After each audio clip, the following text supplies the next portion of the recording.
Hey, Donald Miller here. So it's August 26th, and it's around lunchtime. And actually, typically I'm making videos in the morning before the guys get here.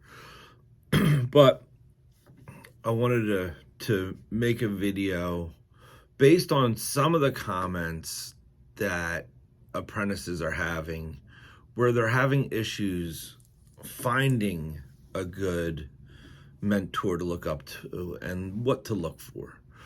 And I want to point this out right off the bat.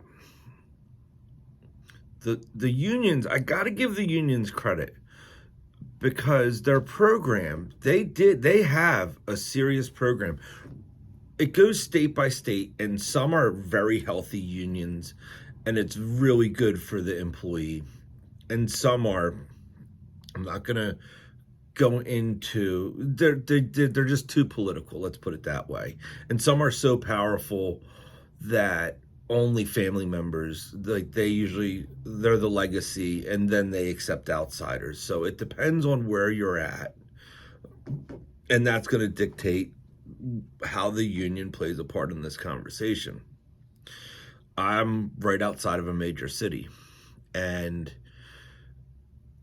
the union wasn't really an option for me when I was 19, 20. I didn't have any ins, so I didn't really see a way in, so I never really attempted it. Okay, so being outside of the union, finding someone to look up to, you really have to be careful who you're planning on taking advice from in this trade if you plan on being successful in this trade, because there is a lot, and I mean a lot, of bad advice.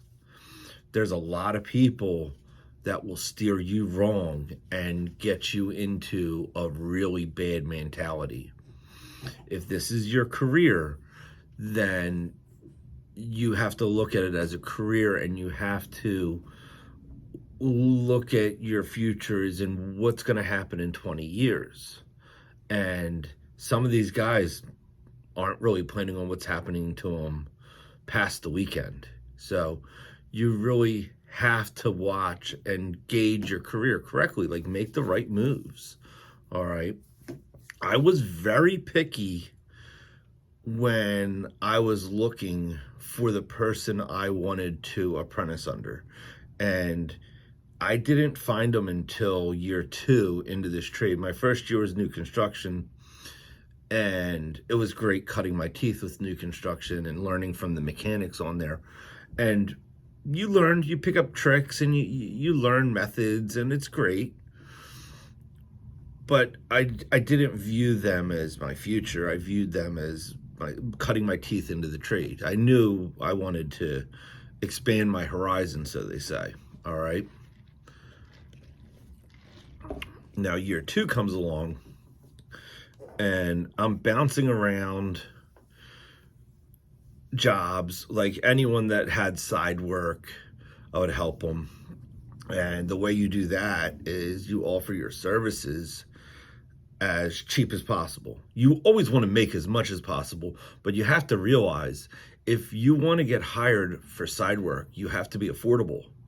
So you have to find that middle road where, yes, you're making enough to survive on, but at the same time, you are marketing yourself to other electricians so they hire you to gain experience. It's like the beginning of the trade for me was not about making money. It was about making contacts and experiences and becoming a better electrician.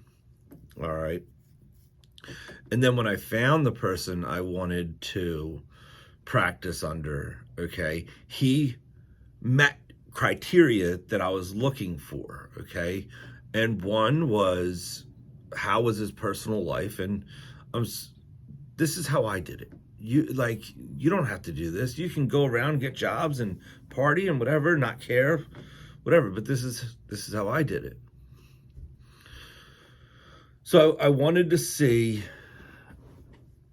if I'm going to learn from you and you're going to teach me the everything about this trade to get me to where. So the person I wanted to learn from, I wanted everything he had, and that's the best way to describe it. So I wanted him to own his own house.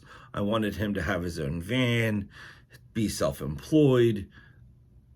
That's what I was looking for. So that's what I wanted to become. I wanted to be self-employed, and I wanted to be a master electrician. So that's what I went looking for.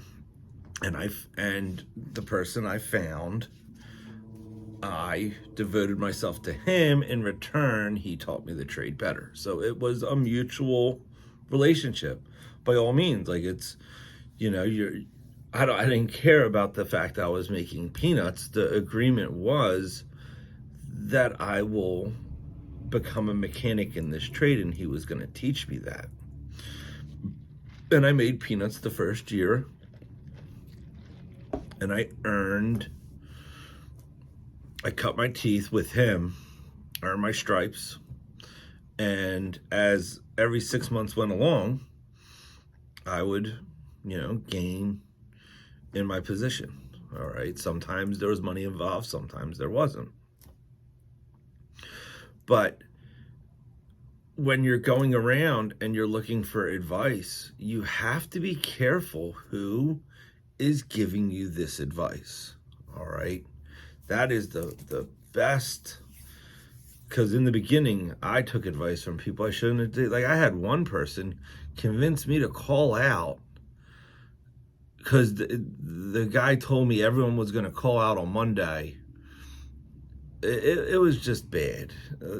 I just took a lot of bad advice from a lot of bad people in the beginning. And you learn your lesson quick if you want to survive, that is. All right. So the best way I can tell you is you kind of have to filter the guys out. Pay attention. Like, is the guy slimy?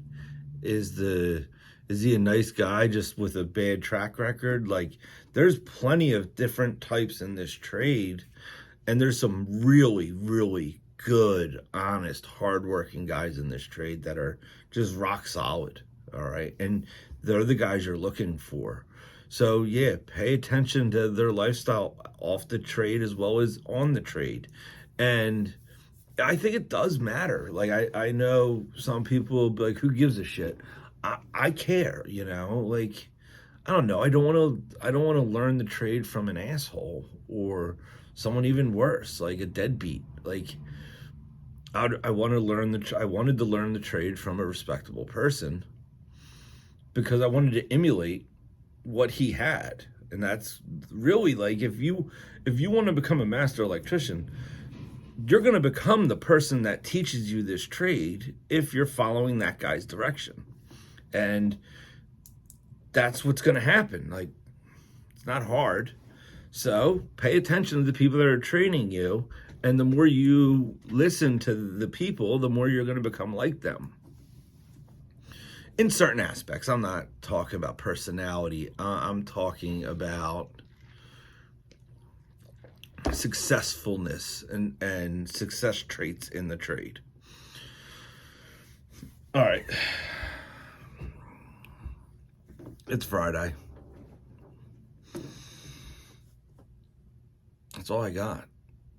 God bless. Enjoy yourself.